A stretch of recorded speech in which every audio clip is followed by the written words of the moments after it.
Hello, welcome to Eco Tarot. This is Kensley, the Eco Tarotist. This message is for Cancer, and I'm trying a new format today, and I'm really excited about it. I love my fossils and the natural crystals that I've found in my hikes, and so you'll never get to see that in the other videos that I've produced. So I decided to change up the format, and frankly, it helps me to not be so concerned with how I do all of my crazy funny faces. I'm a very animated person with jazz hands, and I like this. This is more freeing for me, and I feel like I'm channeling better. This message is for Cancer. Let's have two cards for Cancer today. Whenever you come across this message, it's for you, it's for you. Okay, let's do two cards. And, oh, dog it, and turkey. Okay. Domesticity. Armadillo spirit is in the bottom. So let's skip these over. And that's from the Spirit Animal Oracle deck. This is from the Naked Heart Tarot. And wow, I don't know why domesticity is coming to mind. Domesticated animals, and what have domesticated animals done but been around humans and bred by humans for a generation after generation, and they've the qualities that people like in them have been bred for, and the qualities that they don't like in them have been bred out of the species. Oh, let's see. Okay.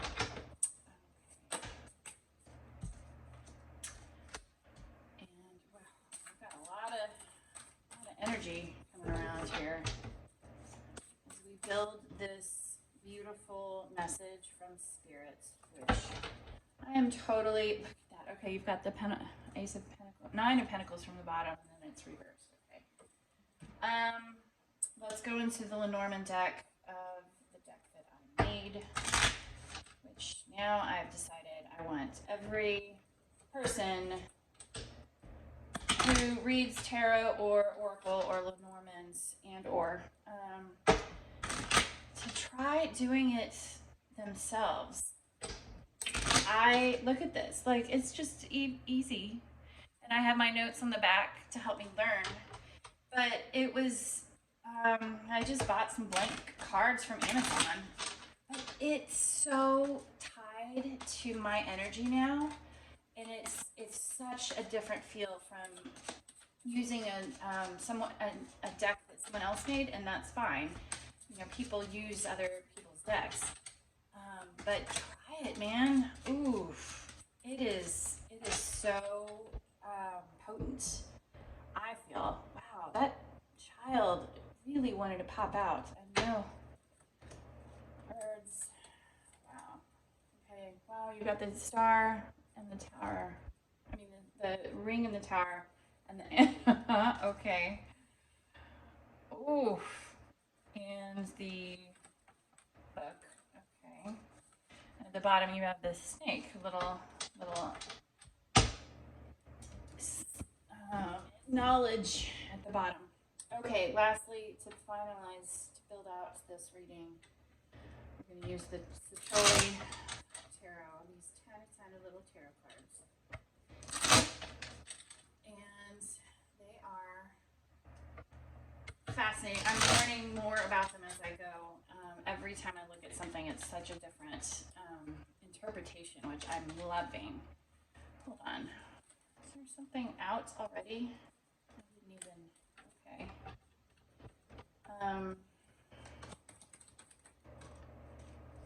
So there's the World, 3 of Cups, 2 of Swords, Magician.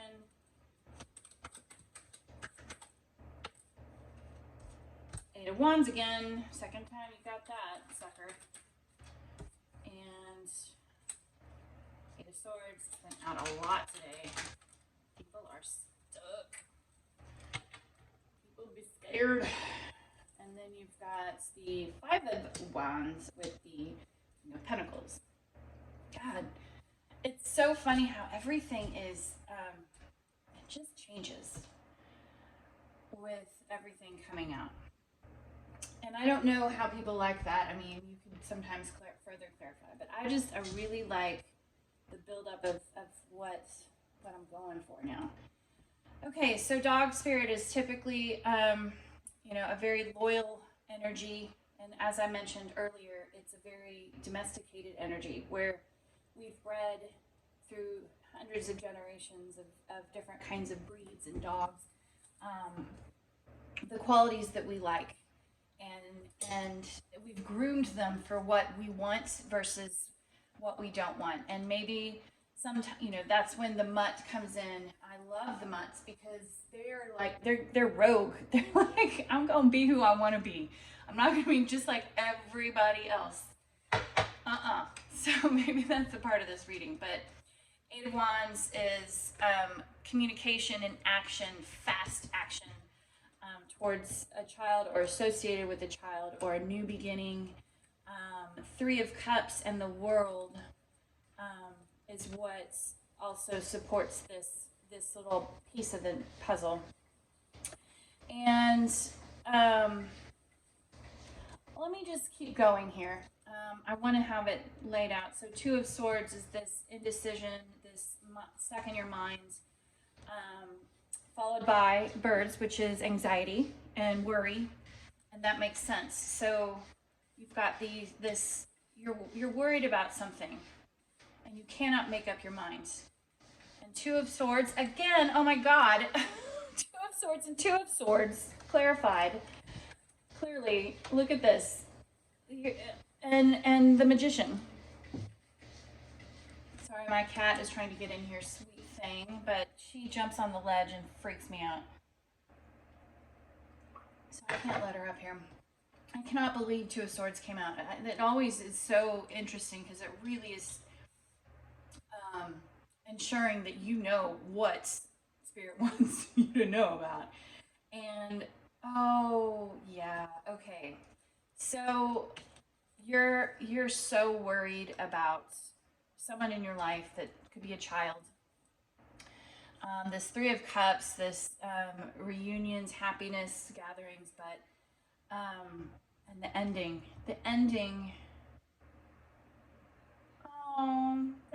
of the three of the reunions and the socialization. Oh, okay. I don't know why I got a child leaving for college. That really, it's ending a cycle in their life that is with you, and it's coming in hot. They are hell-bent on going to party, to socialize, to do their own thing, and it's just the end of this cycle with you as their parents, and you're terrified. You don't know.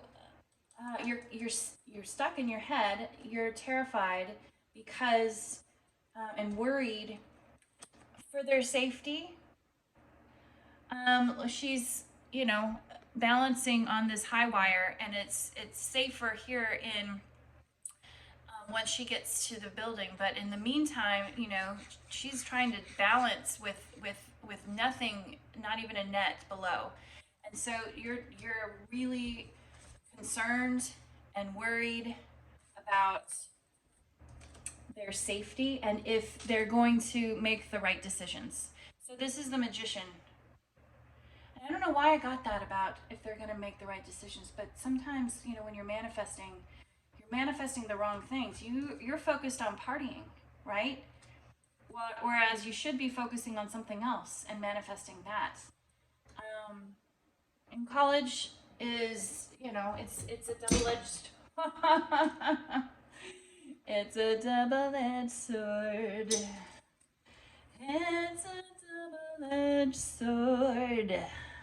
Oh my God, this is hilarious. Yes, it's a double-edged sword because it exposes your child to opportunity, to connections, to new ways of thinking and manifesting and using all of the tools that they have. And the shadow side of college is that there's no supervision. You can get yourself into trouble. It's all about, you're on your own, ladies and gentlemen. You cannot control the child that is in college that is drinking too much and not going to school, and there's only so much you can do. Look at that. Of course, look at this child in here looking out of this. Oh my God, this is you. This is her childhood, and this is your house. And she's like, I'm ready. This bubble and get out and socialize into the world. In terms of how this dog spirit applies, I think you bred your child to perfection. Oh, you taught them what you wanted them to know and what the traits and qualities that you want them to have. And I don't know if you're worried that what you've done, what you've taught them is going to, manifest in a way that's not healthy for them. Wow. I totally was never getting, that just was a total channel. Oh, it gives me chills. Whew. Hot flashes here. Okay, so turkey spirit, gratitude. This is all about gratitude. Okay. And it's not the same. I mean, yes, they were still domesticated for, the bigger the breast, the better the Thanksgiving turkey. Wild turkeys are definitely not like the bred turkeys. They don't have this as pronounced meat on them.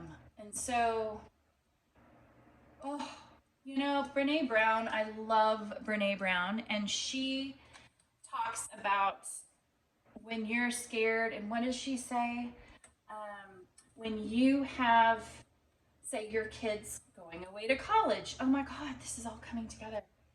When your kid's going away to college and you're terrified that they're going to get into a car wreck or something, get hurt, the best thing you can do is be grateful. Just, I'm grateful, thanks, I'm grateful, I'm so grateful, because there's a fear mentality, or what did she call it? It was like a mentality of the joy that you've had is going to be lost. And so it's that fear of loss, I guess, is what I'm trying to say. And this is all about gratitude, being grateful for the time you've had, being grateful for their future and moving forward. Okay, this is interesting. So Ace of Wands and Animus. So Animus is absolutely, if you're not a man, well, if you're a man, this is specifically about you. If you're not a man, then it's the man in your in your life. So it's a new beginning in passion. Oh, I mean, you see the beard here, but I mean, this is just a male presence. So maybe the child here in this situation is a man. And you have the Eight of Wands again, and the Eight of Swords. 8, 8, 8. And I think, again, you're scared of this fast action and communication and movement forward. You're scared of it. You're scared for them, or they are scared. Oh, maybe that's it. Oh, they're scared. It could obviously go anyway. Oh, and you get the Fool and the Star. I'm totally gonna cry in this reading, man. Um, and the Star is hope and optimism and spirituality and dreams. And the Fool is taking a leap of faith. You need to take a leap of faith that they're going to be okay, that they're not going to struggle, and that they're going to turn into a fine man, the King of Pentacles. They're going to turn into the man that they need to be. That there's not this competition and fighting, internal struggle. You need to have faith and gratitude and letting this person have a leap of, you need to have a leap of faith that your son is going to be successful in their new beginning, their new passionate, creative, excited, fast beginning that and you are terrified for, but you have to let go. And what I've mentioned before about the Fool is it's not necessarily about taking the leap of faith. It's about also having the flexibility to bounce when you do fall and you hit the ground. Because any fool can take a leap of faith. It's the person who is going to remain flexible and grateful and hopeful. That's the person who's going to survive the fall, the one that is who's going to survive that leap of faith. Wow. All right, to whomever is listening to this, really needed to hear it's okay to let go and of your child and trust that they're going to be okay, whatever transition, and they're going to turn out to be an amazing, fine person. All right, Cancer, have a great rest of the day. I'll talk to you soon.